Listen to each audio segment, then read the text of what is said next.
सौ ही वर्ष आयुता का लेखा करी देखा जब, आधि तो अकारत ही सोवत विहाय रे। आधि में अनेक रोग बाल वृद्ध दशा भोग, और हु संयोग केते ऐसे बीत जाय रे। बाकी अब कहा रही ताही तू विचार सही, कारज की बात यही निके मन लाय रे। खातिर में आवे तो खलासी कर इतने में, भावे फांसी फंद बीच दिन समुझाय रे। क्या कह रहे? मनुष्य की आयु के 100 दिन 100 साल, उसमें से 50 तो सोने में, आधे सोने में गए, ठीक है। और आधी आयु क्या है? ऐसी व्यर्थ चली गई। कैसे व्यर्थ चली गई? बालपने में कुछ समझ में नहीं, बुढ़ापने में कुछ समझ नहीं, और युवा अवस्था में धन कमाने के पीछे या स्त्री के पीछे, इसमें ही पूरा खत्म हो गया। अब मतलब ये भोगों में ही जमने रमने के लिए गई। अब क्या बचा है? नहीं के बराबर बच गया है। अब कह रहे अतः हे भाई, भली प्रकार विचार कर, प्रयोजनभूत बात को अपने हृदय में अच्छी तरह उतार लो।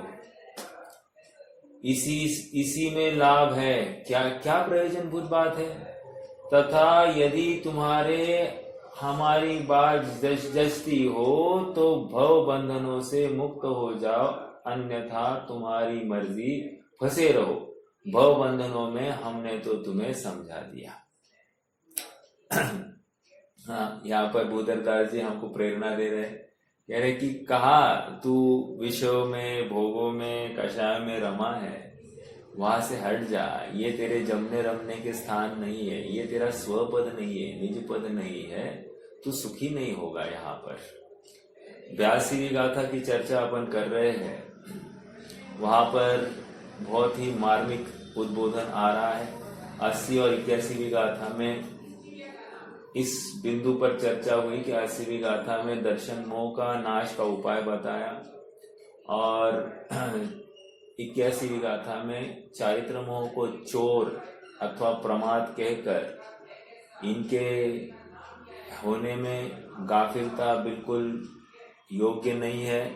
हमको झटिति अपना काम करना है, अर्थात वो काम उनका भी नाश करना है। अर्थात जिस विधि से हमने आत्मानुभव किया था दर्शन मोह के नाश के लिए, उसी विधि से राग द्वेष के नाश के लिए भी आत्मानुभव करना और निरापद निश्रेय सुख को प्राप्त होना।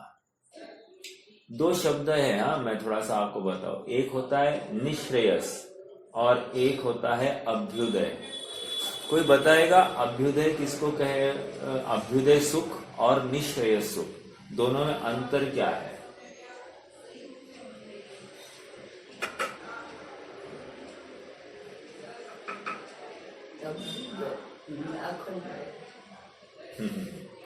अभ्युदय अर्थात होता है स्वर्ग के सुख को अभ्युदय सुख कहते हैं, और निश्रेय सुख अर्थात मोक्ष के सुख को निश्रेय सुख कहते हैं।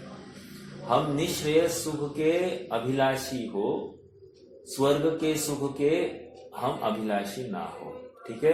अभ्युदय सुख स्वर्ग के स्वर्ग को कहा जाता है।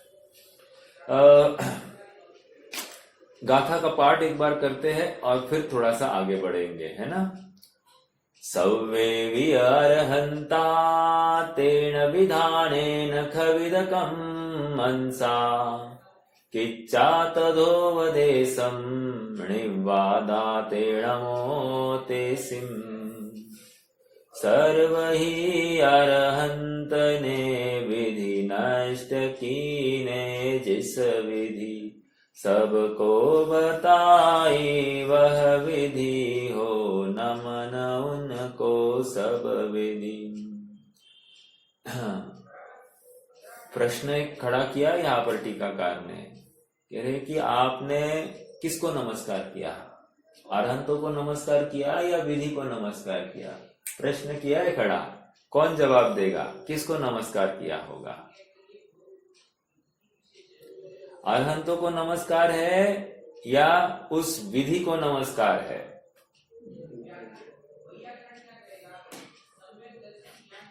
विधि को। अच्छा, बहुत अच्छा। चलो एक बात आ गई। और कोई?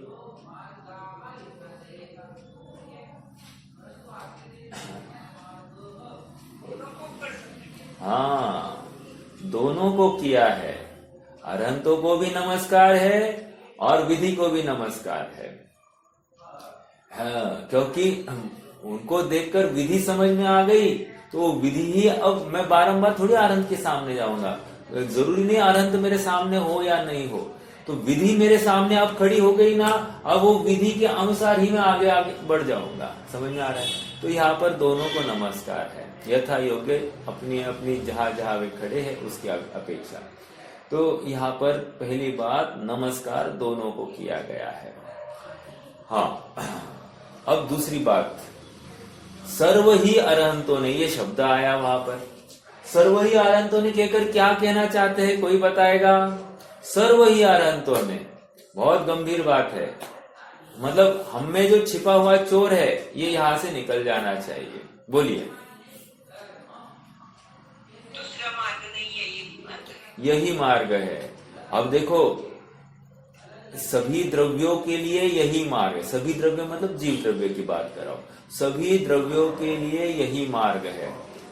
सभी क्षेत्रों में, सर्व क्षेत्रों में यही एक मार्ग है। दो बात हो गई। सर्व क्षेत्र में मतलब, बोलो, सर्व क्षेत्र में यही मार्ग है मतलब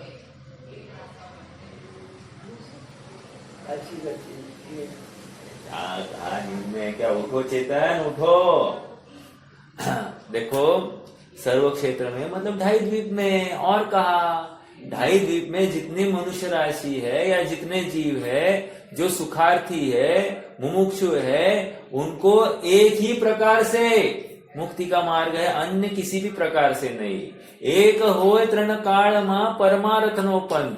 ये जो हमको देखो, ये मेरी कल्पना की बात नहीं है, आचार्य कुंद कुंद स्वयं लिख रहे हैं। हमको उनको समझने की हमारी पात्रता होनी चाहिए, हमारी ताकत होनी चाहिए। हम इसमें से क्या भाव निकाले ये बहुत जरूरी है। तो सर्व ही अरहंत ने कहकर, सभी द्रव्यों के लिए एक ही न्याय लागू किया है। एक, सभी क्षेत्रों में एक ही न्याय लागू किया है। सभी क्षेत्रों में मतलब ढाई द्वीप की बात है, क्योंकि ढाई द्वीप से ही मुक्ति होती है। सभी क्षेत्रों में एक ही न्याय लगाया। ओके, सभी कालों के लिए भी एक ही न्याय लगाया। नहीं साहब, आप पंचम, तो चौथा काल नहीं है, आप पंचम काल है। चलो बाजू को, तू सुखार्थी नहीं है। क्या कहा? तू सुखार्थी नहीं है। नहीं, वो उस काल में होता था, अब नहीं हो सकता। नहीं हो सकता ना, तू सुखार्थी नहीं है, खत्म। अभी हमको तुमसे कोई बात नहीं करनी है। हमारी ये बात एकमात्र जो सुखी होना चाहता उसके लिए है। तुमने बहाने बनाए, कोई टेव रखी, कोई कारण दिया तुम्हारे अपुरुषार्थ के लिए, तुम्हारे प्रमाद के लिए, तो तुम सुखी नहीं होना चाहती। स्पष्ट हो रही है बात, समझ में आ रहा? देखो, हाँ बराबर है, सबके लिए एक ही बात है। मेरा पुरुषार्थ नहीं होता है, मैं तो अभी पुरुषार्थ करने के लिए मैं कटिबद्ध होता हूँ, घर में बैठता हूँ, प्रयास करूंगा, लेकिन मैं बाहर नहीं निकल रहा हूँ, ये खेद वर्तेगा। समझ में आ रहा है क्या? घर में रहना अपना जन्म सिद्ध अधिकार ये नहीं है। समझ में आ रहा है क्या? हमारा अधिकार यहाँ नहीं, घर के बाहर निकलना है। यही हमारा फर्ज है। हमारा गंतव्य इसी के माध्यम से होने वाला है। तो घर में रहने का भाव ये महामिथ्यात्व है, समझना। देखो, और घर में और दृढ़ता लाना, घर में रहने के भाव को और दृढ़ करना, ये बहुत बड़ा अपराध है। इसलिए निरंतर ये भावना होनी कि मैं घर के बाहर निकलूं, घर के बाहर निकलूं, घर के बाहर निकलूं। अर्थात घर में बैठना ये कोई समझदारी नहीं है। तो क्या हो गया? द्रव्य, क्षेत्र, काल में भी हम ये कह रहे हैं कि ऐसा कोई काल नहीं है जो हमको तत्व निर्णय में बाधक करता है। समझ में आ रहा है? सब जिनवानी में आया है ना, तीसरे काल में कोई नहीं जाता, दूसरे में नहीं जाता, पहले में नहीं जाता, पांचवे में तो बस इस काल में आपने यहाँ पर गए हुंडा सर्पिणी की वजह से, नहीं तो पांचवे में भी नहीं जाता और छठवें में भी नहीं जाता। तो ये तो जिनवाणी में आई बात है।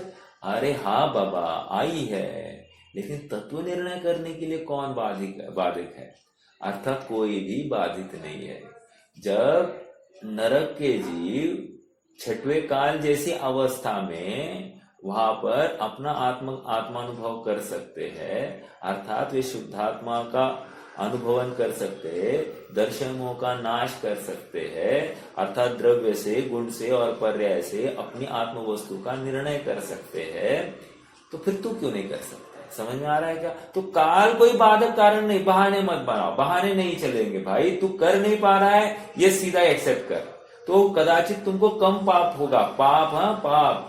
और तू बोलेगा नहीं ये नहीं होता है तो खत्म, तू महामिथ्या दृष्टि है और तेरी दुर्गति फिक्स। ठीक है? तो क्या है? काल की अपेक्षा और भाव के जो भाव अनंत कर सकते हैं वो भाव मैं भी कर सकता हूं, वो भाव अन्य कोई भी जीव कर सकता है, क्योंकि उस जीव में ऐसी सामर्थ्य है, ताकत है, ये समझ लेना है। अर्थात ये भाव मैं नहीं कर सकता, ये मैं नहीं कर सकता, ये मैं नहीं कर सकता, ये कहां से लाए? अर्थात अपनी सामर्थ्य के ऊपर ही प्रश्न चिन्ह खड़ा करना, ये सबसे बड़ा मिथ्यात्व है। समझ में आ रहा है क्या? तो सर्व ही अरहंत ने विधि नष्ट की ने जिस विधि, वो विधि की बात चल रही है। तो द्रव्य क्षेत्र काल भाव ये मेरे लिए आडंगा नहीं था। समझ में आ रहा है क्या? ये संयोग मेरे लिए बाधक नहीं थे, ये वियोग मेरे लिए बाधक नहीं था। समझ में आ रहा है क्या? जबकि ये क्या मान रहा है? संयोग हो गया तो मैं करूंगा, वियोग हो गया तो मैं नहीं कर सकता। ये इसकी जो भ्रामक कल्पना है, इस कल्पना को यहाँ पर तोड़ रहे हैं। ये सोचता है कि ये इतने सब होंगे तो मैं करूं, और यहाँ पर कह रहे इनके बिना या इनके हयाती तुम्हें तत्व निर्णय करने में बाधक नहीं है या साधक नहीं है। समझ में आ रहा है क्या? बहुत गंभीर बात है। कितना चिंतन करना, ये सब अपने अपने पौरुष के ऊपर है। दिन भर हमको विषय कषाय, भोग, रुपया, पैसा, घर गृहस्थी के ही सब उद्यम, उनमें ही सब कर्तृत्व दिखाई देता है, लेकिन हमको अपना आत्म कल्याण नहीं दिखाई दे रहा, अपना आत्मा भाषित नहीं हो रहा। प्रत्येक समय में चैतन्य की चहल पहल हो रही है और इस चेतना को तू अनुभव नहीं कर रहा है, उसका संवेदन नहीं कर रहा है। यह आश्चर्य की बात है, कह रहे हैं। ओके, तो सर्व ही अरहंत ने विधि नष्ट की ने जिस विधि, तो सभी के लिए एक ही मार्ग है। अब एक प्रश्न खड़ा होता है, साहब फिर धर्म के नाम पर इतने 17-60 दुकानें कैसे खुल गई है? अब ये तुम विचार करो। यहां पर हमने ऑलरेडी बोल दिए, हमने तर्क दे दिया, एक ही होगी, अर्थात सभी अरहंत एक ही उपाय करते हैं, तो उसका मार्ग भी एक ही होगा, 10 मार्ग नहीं होंगे। तो 10 मार्ग में से एक ही कोई सच्चा है, बाकी सब खोटे हैं? बिल्कुल कि नहीं। फिर ये जब हमको नक्की हो गया ना, तो हमने मिथ्या तो छोड़ा कि नहीं हो, मतलब 10 मार्ग में से कौन सा सही मार्ग ये हमने नक्की किया कि नहीं किया, ये प्रश्न कर रहे हैं आचार्य देव हमको। देखो गाथा कह रही है, गाथा का भाव निकालिए। आचार्य देव हमको कह रहे हैं भाई तू, बहुत जनों ने दुकानें खोल ली है, तू सजग रहना, क्योंकि हम तुम्हें एक ही गाइडलाइन देंगे। सभी अरहंतों के लिए जो न्याय है वही न्याय सभी जीवों के लिए है। अर्थात जिसको जिसको अरहंत बनना है उसको इसी विधि से जाना पड़ेगा। समझ में आ रहा है क्या? फौजी होना है किसी को, तो फौजी होने के लिए ट्रेनिंग क्या सबके लिए अलग अलग होती है क्या? सबको एक ही ट्रेनिंग है कि नहीं? और उसी ट्रेनिंग से गुजरना पड़ता है कि नहीं? तो फिर यहाँ पर जिसको अरहंत होना है, सुखी होना है, मोक्ष को प्राप्त होना है, तो उसको कौन सी विधि है? एक ही विधि होगी, अन्य कोई नहीं होगी। समझ में आ रहा है? सर्व ही अरहंत ने विधि नष्ट की ने जिस विधि, सबको बताई वही विधि, वो नमन उनको सब विधि। इसलिए उन्होंने वो जो ट्रिक अपने तक गुप्त नहीं रखा, उन्होंने जग को दे दी जग की निधिया। अर्थात जब उनको आनंद हो गया, ये नक्की हो गया, तो जगत जनों को भी उन्होंने वही निधि का उद्घाटन कर दिया। समझ में आ रहा है क्या? और इसलिए हमको सभी प्रकार से द्रव्य से, गुण से, पर्याय से, निश्चय से, व्यवहार से, सभी प्रकार से हम उनको नमस्कार करते हैं। सर्वांगेन स्पृशति, हम अनंत भगवान को सर्वांग से स्पर्श करते हैं। स्पर्श करते हैं अर्थात सर्वांग से हम उनका अनुभवन करते हैं, उनकी जो प्रेरणा है, उनके जो वचन है, उनको हम ग्रहण करते हैं। समझ में आ रहा है क्या? आइए थोड़ा सा अब पढ़ते हैं। हाँ,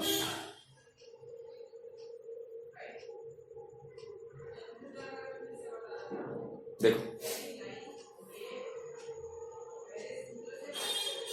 फिर से। अतीत काल में क्रमशः समस्त तीर्थंकर भगवान, मिल रहा है क्या? फिर से मैं अमृतचंद्र स्वामी को पढ़ रहा हूँ। अतीत काल में क्रमशः हुए समस्त तीर्थंकर भगवान प्रकारांतर का असंभव होने से, जिसमें द्वैत संभव नहीं, ऐसे इसी प्रकार से कर्मांश को का क्षय करके, स्वयं अनुभव करके,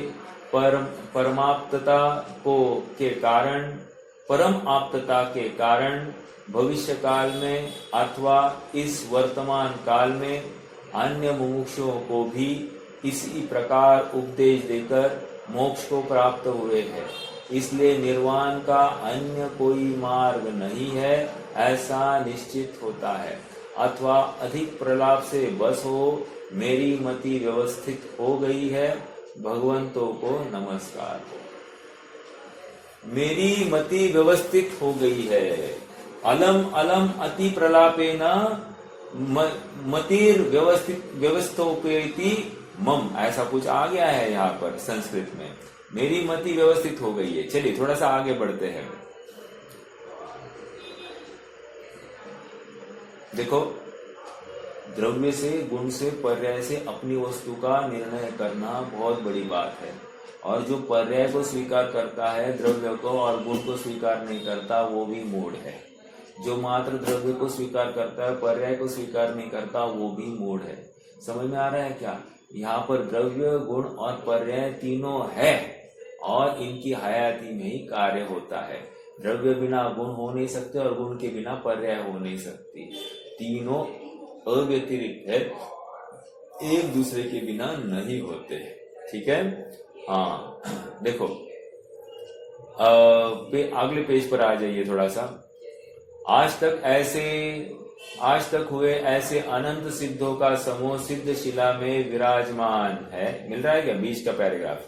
क्योंकि अनादि से मुक्ति प्राप्त करने का यही सुखकारी रास्ता है। अनंत सुखकारी परमोपकारी ऐसे अनंत भगवान है, उनकी वंदना हम मन वचन काया से करते हैं।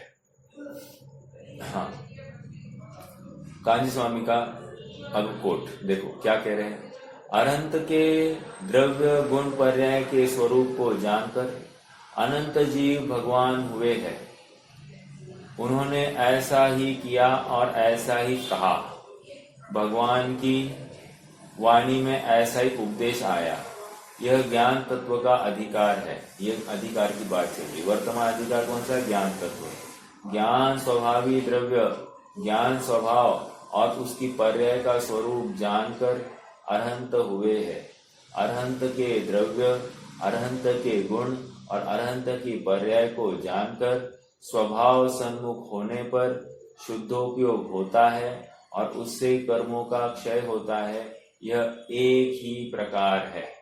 समझ में आ रहा है क्या? अर्थात द्रव्य गुण पर्याय जानने पर अपना भी द्रव्य गुण पर्याय जानने इतना ही काम नहीं, उस जाने हुए द्रव्य गुण पर्याय में अपनत्व स्थापित करना और अपनत्व स्थापित करने पर वैसा ही अनुभवन करना, निरंतर स्वयं को उसी जाति का देखना और अनुभवना। समझ में आ रहा है क्या? मात्र विकल्प के स्तर पर रखना नहीं, वैसा अनुभव करना। और इसी से कर्मों का क्षय होता है। महत्वपूर्ण बात, कर्मों का क्षय कैसे होता है? हम कर्मों का क्षय कैसे करना चाहते हैं? दया दान आदि से करना चाहते हैं। हम कर्मों का क्षय कैसे करना चाहते हैं? उपवास आदि से करना चाहते हैं। हम कर्मों का क्षय कैसा करना चाहते हैं? मात्र देव दर्शन करके करना चाहते हैं। हम कर्मों का क्षय कैसा करना चाहते हैं? हम तीर्थ यात्रा को जाकर आने से कर्मों का क्षय करना चाहते हैं। This is immaterial. आप दया दान आदि करते हो अथवा नहीं करते हो, आप तीर्थ यात्रा जाते हो अथवा नहीं जाते हो, आप उपवास आदि को करते हो अथवा नहीं करते हो, एकमात्र शुद्धात्मा की प्राप्ति करो तो आपका काम हो जाएगा। मोक्ष मार्ग प्रकाशक में एक प्रकरण आया है। प्रकरण ये है कि मोक्ष की प्राप्ति कैसे होती है। मुझे प्रकरण मिलेगा तो ठीक है, नहीं तो 341, एक मिनट मैं जस्ट चेक करूं कहाँ है। वहां पर बात ये आई है कि उपवास ये मोक्ष का कारण है कि नहीं है। तो उन्होंने कहा कि उपवास मोक्ष का कारण नहीं हो सकता। क्यों नहीं हो सकता? क्योंकि ऐसे अनेक जीव दिखाई देते हैं कि उपवास हो लेकिन मोक्ष नहीं हुआ, और ऐसे भी कुछ जीव दिखाई देते हैं कि उपवास नहीं हो और मोक्ष हुआ। इसलिए हम ये नहीं दावा कर सकते कि उपवास ही मोक्ष का कारण है। एक बात हो गई। फिर दूसरा कह रहे हैं कि दूसरा प्रश्न पूछा, तो नग्नता लिंग धारण करके मोक्ष होता है क्या? तो कहते हैं ऐसा भी नहीं है। हाँ, ऐसा भी नहीं है।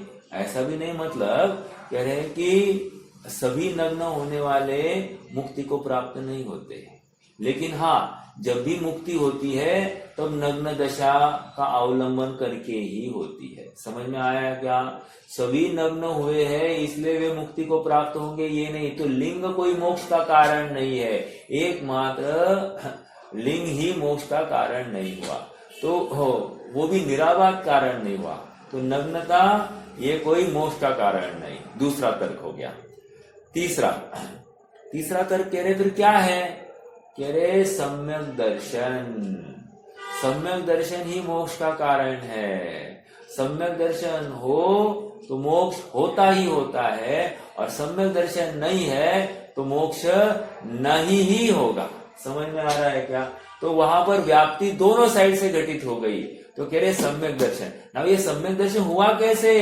कह रहे द्रव्य से, गुण से, पर्याय से हमने द्रव्य का निर्णय किया।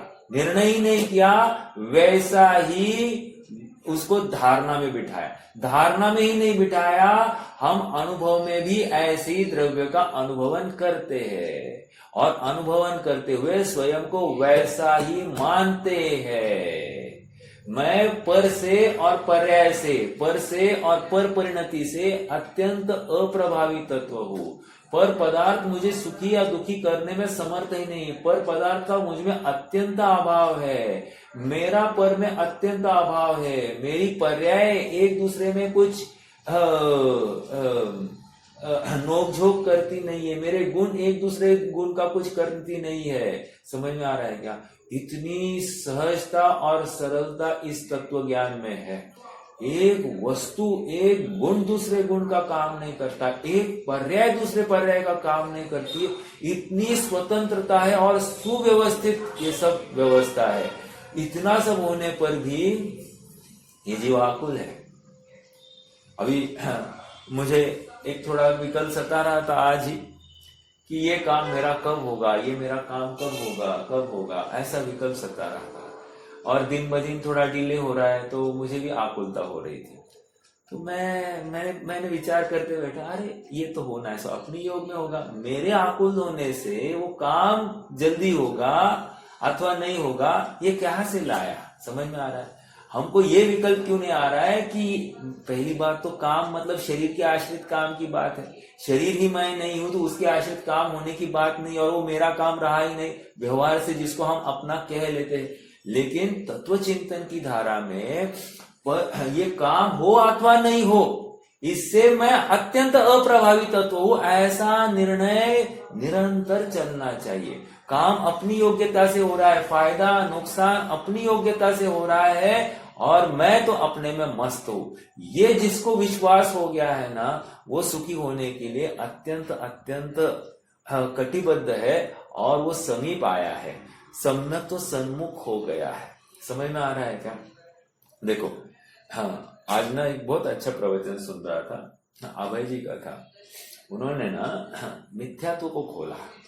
चलो, अगली गाथा में भी वही बात है एक्चुअली, अपन वो भी पढ़ सकते हैं, तो ठीक है, अपन वहां पर ले लेंगे।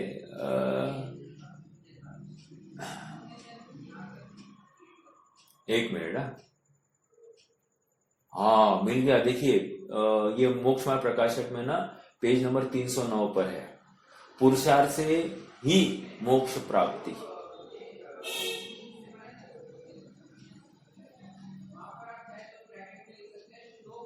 देखो, नहीं नहीं नहीं नहीं, ये नहीं, अलग है। चलो ठीक है, नहीं है ये, 309 पर नहीं है। हाँ चलो, मैं तो, लेकिन आप ढूंढना उस प्रकरण को और पढ़ना, और इसे निर्णय करना। देखो, हर कोई चीज हम पढ़ते हैं सुनते हैं ना, उसका निर्णय करने की प्रक्रिया बिल्कुल इमीडिएट इम्प्लीमेंट करनी चाहिए। हाँ, सुनकर हाँ यही होगा, ऐसा ही होगा, हाँ ये बोलने के लिए होता है, ऐसा नहीं। जो जो बातें जिनवानी में आई है ना, 101% उनका इम्प्लीमेंटेशन हो सकता है, इसलिए बताई गई है। जो हो ही नहीं सकती, जिनवानी स्वयं कह रही कि ये तू कर ही नहीं सकता। और आश्चर्य की बात यह है कि इन सब बातों को जो हम करते हुए हमारा उद्यम दिखाई दे रहा है ना, उनमें से एक भी काम हम कर नहीं सकते, और जो हम नहीं कर रहे वही काम हम करने में समर्थ है। लेकिन आश्चर्य की बात, ये जीव इसी बात को स्वीकार नहीं कर रहा है, और इसका अनादि संसार ऐसे ही चल रहा है। द्रव्यपने से, गुणपने से, पर्यायपने से अपनी वस्तु को उसको अभी स्वीकार ही नहीं किया, अपनी महिमा आई नहीं है उसको। बाकी रुपया की, पैसा की, अर्थकारी विद्या की, लौकिक उसको अनुकूलताओं की, लौकिक अपनी प्रशंसा की, इसको बहुत पड़ी है, लेकिन अपने आप अनुभव की, अपने द्रव्य की इसको पड़ी नहीं है।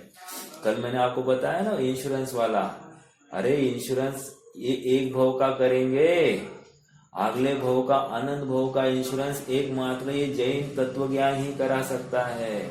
और सुनिए, वहां पर प्रीमियम पे करना पड़ता है, यहाँ नो प्रीमियम एट 0 कॉस्ट। इतना सब अच्छा और सुगठित और सुव्यवस्थित ये सब तत्वज्ञान होने पर भी हमको पैसा भर भर के इसी भव का इंश्योरेंस करना है, लेकिन अगले भव का हम कुछ भी नहीं कर रहे।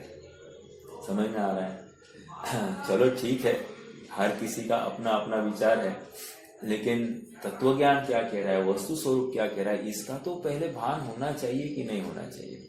देखो, पढ़ रहे हैं ना अपन। हाँ जी, भगवान ने अगले पेज पर ना 385 पर है अपन। भगवान, सेकेंड पैराग्राफ, भगवान ने किया कुछ और हो और कहा कुछ और हो, ऐसा नहीं है। भगवान ने किया कुछ और हो और कहा कुछ और हो, ऐसा नहीं है। भगवान ने जिस प्रकार किया उसी प्रकार से कहा, और मुमुक्षु जीव ऐसे ही समझे, सभी के लिए एक ही प्रकार है। भूतकाल में जितने भी तीर्थंकर हो गए हैं, उन्होंने कर्म का अक्षय एक ही प्रकार से किया है, उपदेश भी ऐसा ही दिया है। भगवान को पहले छद्मस्त दशा में विकल्प था कि मेरे स्वभाव के आश्रय से मैं पूर्ण हो, उसके निमित्त से तीर्थंकर नाम कर्म बांधा था। इसके बाद वह विकल्प दूर होकर वे वीतराग और सर्वज्ञ हुए। जब वे कर्म उदय में आए तब उनकी वाणी में ऐसा आया कि हे भव्य, तुम तुम्हारे स्वभाव का आश्रय लेकर मुक्ति पाओ। हाँ देखो, और एक बात बताओ, अभी यहाँ पर तीर्थंकर प्रकृति की बात आई। तीर्थंकर प्रकृति किसको बनती है? तीर्थंकर प्रकृति सम्यक दृष्टि को ही बनती है। समझ में आ रहा है क्या? तो षोडश कारण भावना का विधान रखने वाले को बनती होगी कि नहीं बनती होगी? करिए, भ्रम मत पालो। षोडश कारण भावना या उसके उपवास या उसके विधान, इनके माध्यम से किसी को तीर्थंकर प्रकृति की बंध नहीं होता। समझ में आ रहा है क्या? और दूसरी बात, जो तीर्थंकर प्रकृति को उपादेय मानकर उसके लिए प्रयास करता है, वो तो महामिथ्या दृष्टि है, उसको तो सम्यक तो होने ही वाला नहीं है। तो कहने की बात इतनी है, यहाँ पर सुखी होने के लिए तुम ये सब कर रहे हो ना, तो तुम्हारा प्रयोजन सुखी है ना। तो सुख कहाँ है? सुख जहाँ से उत्पन्न हुआ है वहां पर देख। जहाँ से सुख नहीं उत्पन्न होता उसके पास में ही नहीं देखना है। अभी तू पर्याय को सुखी करना चाहता है और पर्याय का सुख तू किसी पर्याय को लाकर करना चाहता है, लेकिन पर्याय को स्वभाव का आश्रय अर्थात अपने ध्रुव स्वभाव का आश्रय लिए बिना सुख कहाँ से आएगा? क्योंकि प्रत्येक पर्याय अपने ध्रुव का अनुसरण करते हुए ही होती है। यदि ध्रुव के सन्मुख हुई तो वो सुखी और ध्रुव से विमुख हुई तो वो दुखी। समझ में आ रहा है? और एक बात आप सबको बताओ, द्रव्य सामान्य इज इक्वल टू पर्याय सामान्य। क्या कहा मैंने? जो समय सार का द्रव्य सामान्य है, दृष्टि का विषय है, वही यहाँ पर पर्याय सामान्य के माध्यम से समझाया गया है। समझ में आ रहा है क्या? क्यों? पर्याय सामान्य में क्या है? पर्याय सामान्य में वो ध्रुव का ही अंश पड़ा है और वही दृष्टि का विषय है। यहाँ प्रेजेंटेशन अलग है और कुछ नहीं है। वहां जो दृष्टि का विषय बताया है उसी को, वही दृष्टि का विषय ये पर्याय सामान्य है। और इसी को आप सबको याद होगा कि पानी में, गर्म पानी में हमने दो अंश खड़े किए थे, एक पर्याय सामान्य और एक पर्याय विशेष। वो पर्याय सामान्य जो था वो वही तो दृष्टि का विषय था, अर्थात उसी का आश्रय लेकर ये पानी शीतल होने वाला था। वैसे ही यहाँ पर पर्याय सामान्य का आश्रय लेकर पर्याय विशेष पर्याय सामान्य के समान होने वाली थी, अर्थात वो द्रव्य रूप होने वाली थी। समझ में आ रहा है क्या? तो ये एक महत्वपूर्ण बात अपने ध्यान में रखना, क्योंकि पर्याय पर्याय कहकर हमको लगता है कि द्रव्य है ही नहीं। ऐसा नहीं, वो पर्याय सामान्य ही द्रव्य का अंश है। इसके लिए मैंने और एक ये बात रखी थी। क्या रखी थी? वो द्रव्य जो पर्याय है, पर्याय यदि अनुभवन करने वाली है तो पर्याय तो द्रव्य के बाहर आ गई। तो पर्याय द्रव्य के बाहर आ गई तो द्रव्य त्रिकाली नहीं रहा, दुकाली रह गया। तो यहाँ पर समझा रहे वो पर्याय सामान्य और द्रव्य में ही पड़ी है और इसके और उसने ही ये जुड़ान टूटने नहीं दिया है पूर्व के साथ में और भविष्य के साथ में। इसीलिए ये पर्याय विशेष भली बाहर है लेकिन पर्याय सामान्य उस द्रव्य में ही पड़ी है। तो इसलिए वो पर्याय सामान्य का आश्रय ये पर्याय विशेष लेती है तो ये जीव सुखी हो जाता है। समझ में आ रहा है? अब रहा प्रश्न कि ऐसी पर्याय बाहर आती है और ये पर्याय अंदर रहती है, ऐसा कुछ होता है क्या? देखो, ये समझाने का तरीका है। सचमुच विचार करे तो पर्याय बाहर आती नहीं, पर्याय अंदर भी जाती नहीं, पर्याय जहां पर है वहीं पर है। जीव ये सारी बातें अपने स्वभाव के प्रति कितना तन्मय होकर ध्याता है उसके ऊपर उसको लाभ होता है। ये जितना भी पर्याय बाहर है, ये पर्याय सामान्य है, इसको ये पर्याय विशेष इसको ध्याएगी, ये सब समझाने के लिए, ड्राइंग के लिए ये सब होता है। लेकिन द्रव्य में ऐसा कोई ड्राइंग नहीं होता है। तो ये और एक बात समझ लेना। देखो, समझाया जाता है लेमैन्स लैंग्वेज में, अनुभव किया जाता है एकदम निश्चय की तरफ से। का जीव विरोध कर रहा है, राइट, और वही मारीची का जीव आगे बढ़कर उसी तत्व ज्ञान का निरूपण कर रहा है। तो कौन सही था और कौन गलत था? तो कह रहे वेरी प्रैक्टिकल, जो वही तत्व ज्ञान का निरूपण कर रहा है और उसी तत्व ज्ञान का अनुसरण कर रहा है, वो अवस्था सही है, बाकी की अवस्था है गलत। समझ में आ रहा है क्या? अर्थात आज करो कल करो, मानना तो यही होगा, तो भले आदमी, फिर बाद में ही करना है तो आज ही क्यों नहीं करते हो, बात ये चल रही है। समझ में आ रहा है क्या? कोई कहेगा साहब हमारे क्रमबद्ध पर्याय अभी हमारी पर्याय है ही नहीं, तो हम क्या पुरुषार्थ कर सकेंगे, हमारा पुरुषार्थ होगा ही नहीं। तो ये निश्चित हो गया कि तुम्हारी अभी संसार अवस्था बहुत लंबी है, अर्थात तुम इतने जल्दी यहाँ से छुट्टी नहीं होने वाली है। और जो इस तत्व ज्ञान को समझकर वैसा ही अनुसरण करता है, वैसा ही प्रयास करता है, नियम से उसका संसार में काल अल्प ही है, उसके ही संसार का किनारा आ गया है। ये बहुत गंभीर बात है। अरे लेकिन आपने कैसे जाना साहब कि उसका संसार का किनारा आ गया? अरे जिसको ये तत्व ज्ञान सही लगता है और उस तत्व ज्ञान के अनुसार ही वो अपने जीवन में ढालता है और अपने द्रव्य और गुण और पर्याय को ऐसे ही स्वीकार करता है जैसा उसका स्वरूप है, अब उसको संसार में रहने का काल अल्प ही रहेगा। समझ में आ रहा है क्या? जिसको ये तत्व ज्ञान स्वीकार नहीं हुआ है उसका संसार का काल अधिक है, लेकिन जिसको तत्व ज्ञान स्वीकार हुआ है और वैसा ही अनुभवन कर रहा है, अब वो क्यों रुकेगा संसार में? हो गया ना जैसा करना था, उसको अनुभव भी हो रहा है, देखो ना वो अपने आनंद में मस्त है। अब इसके ऊपर और क्या चाहिए? 101% इसकी मुक्ति नक्की है। समझ में आ रहा है? और देखिए ये जितने भी दावे किए जाते हैं ना कि अभी जैसे अमृतचंद्र स्वामी का ऐसा कुंद स्वामी ने अमृतचंद्र स्वामी ने कुंद स्वामी के बारे में दावा कर दिया, क्या?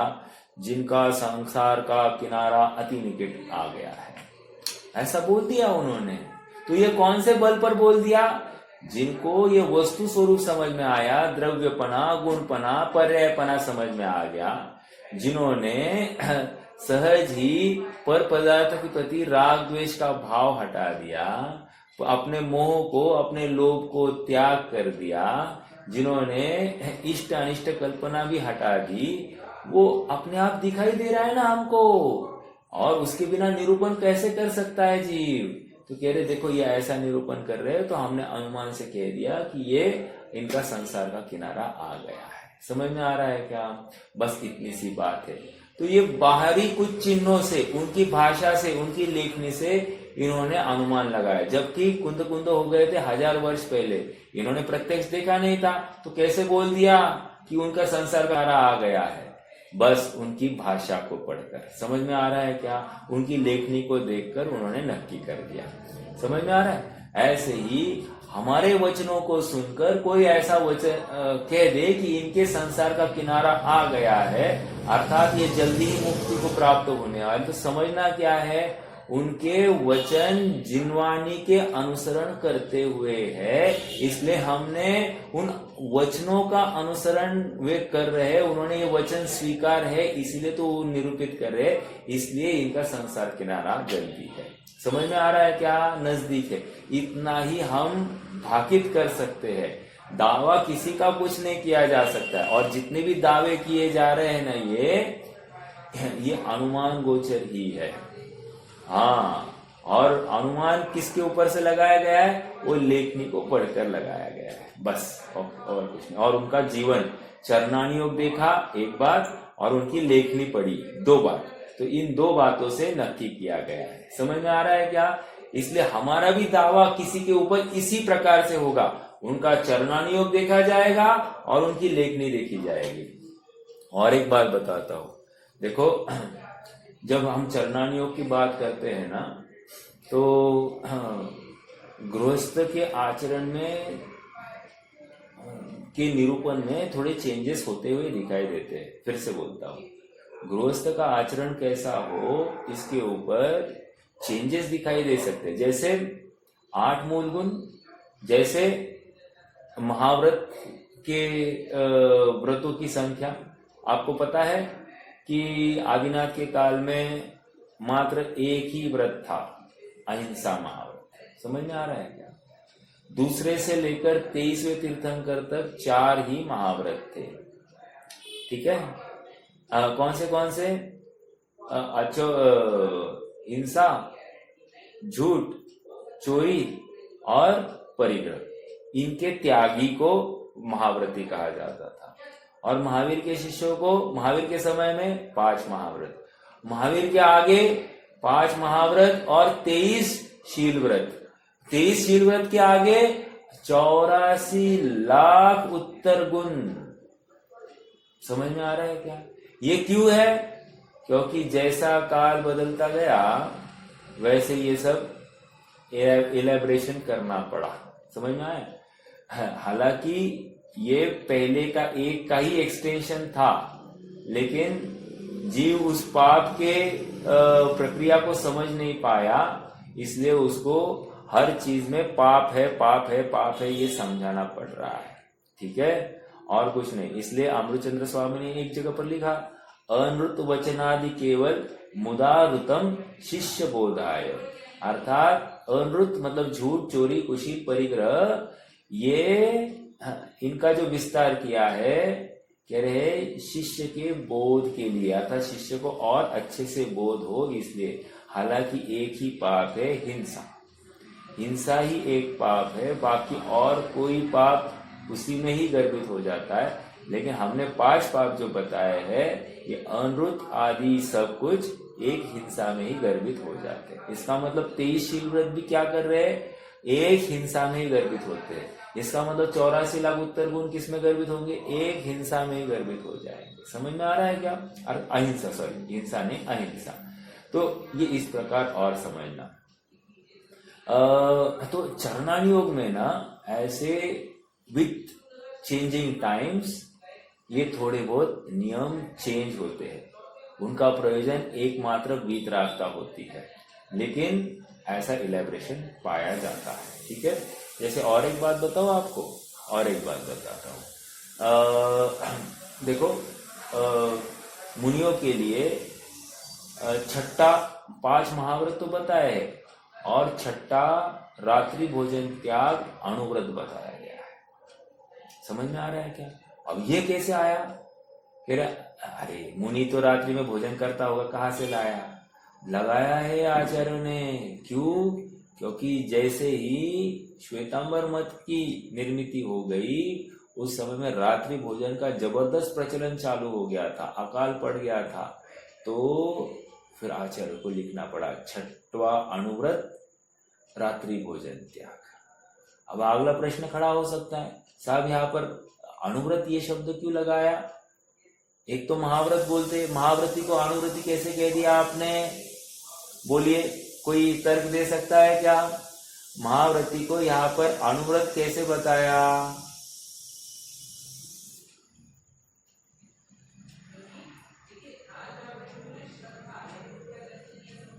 कोई नहीं बताएगा?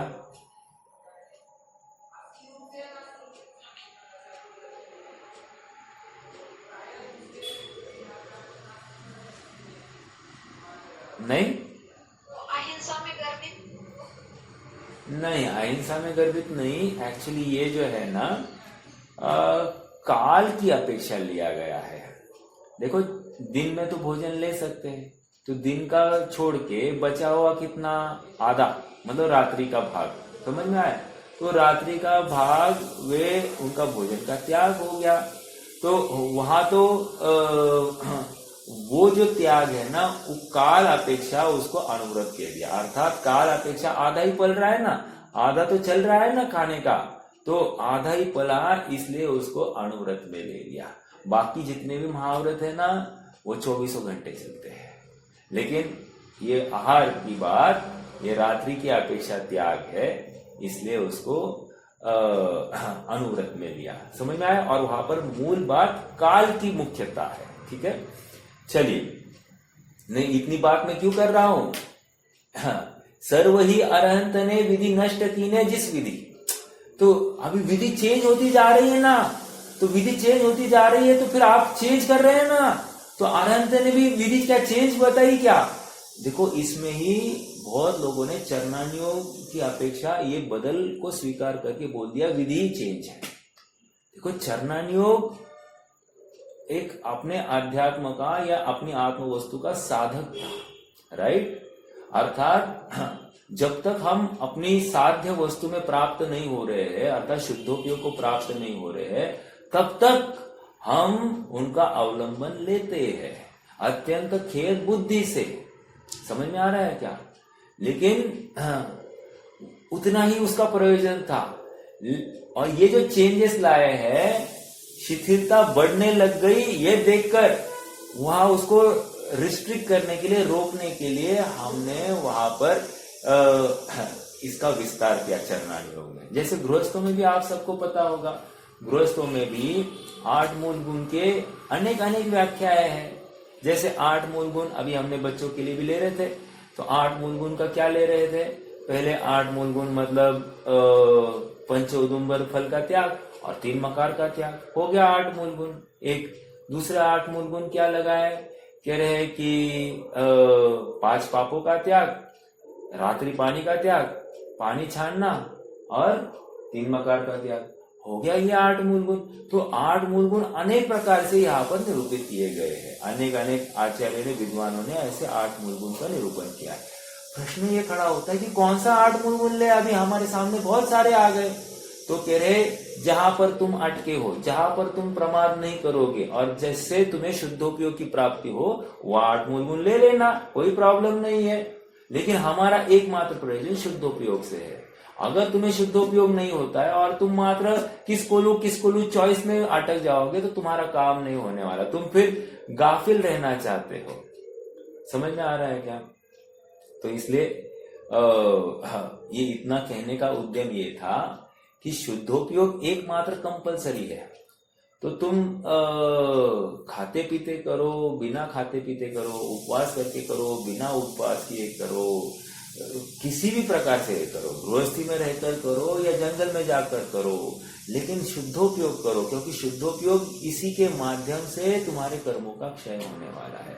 और इसको सच्ची विधि बताई गई है। वो जो चरणानियोग था वो साधक था। हाँ, और एक बात, शिथिलता को कोई बढ़ावा देने की बात नहीं है। जितने भी चरणानियोग में वृद्धि दिखाई दी है, यहां पर शिथिलता के पोषण के लिए नहीं है, शिथिलता को अरेस्ट करने के लिए है। इसलिए चरणानियोग में चेंज तभी स्वीकार है जब शिथिलता को अरेस्ट किया जाएगा, शिथिलता को बढ़ावा दिया जाएगा। ऐसे चरणानियोग को स्वीकार नहीं किया गया है। जैसे कोई बोले, साहब कपड़े पहनकर ही हम अपने आत्मा की आराधना करेंगे, आपको शुद्धोपयोग से लेना देना है ना, तो कपड़े पहनकर करेंगे। हाँ, तो तुम फिर मुनि नहीं हो, तुम गृहस्थ हो। समझ में आ रहा है क्या? तुम स्वयं को मुनि कहकर तुम शुद्धोपयोग की हम आराधना कर रहे, साधना कर रहे, ये टाइम पास मत करो। तुमको आत्मा की रुचि आई नहीं, तुम्हें अभी तक द्रव्यपना, गुणपना और पर्यायपना समझ में ही नहीं आया है। समझ में आ रहा है क्या? हाँ, किसी को विषय कषाय की रुचि है और वो मुनिपने में स्वयं को स्थापित कर रहा है, तो कह रहा है कि नहीं भाई, तुझे अभी तक सच्चा मुनिपना भी नहीं है, तू द्रव्यपने, गुणपने और पर्यायपने स्वभाव को समझ ही नहीं पाया है। तुम्हारा द्रव्य कैसा है, पर्याय कैसी है, गुण कैसे, यही मालूम नहीं है तुम्हें। तुम्हारी पर्याय ये किसी पर के आश्रित रहती नहीं है, पर से सुखी होती नहीं, पर से दुखी होती नहीं है, और तुम इनसे ही अपना जीवन मान बैठे हो, शरीर से अपना जीवन मान बैठे हो।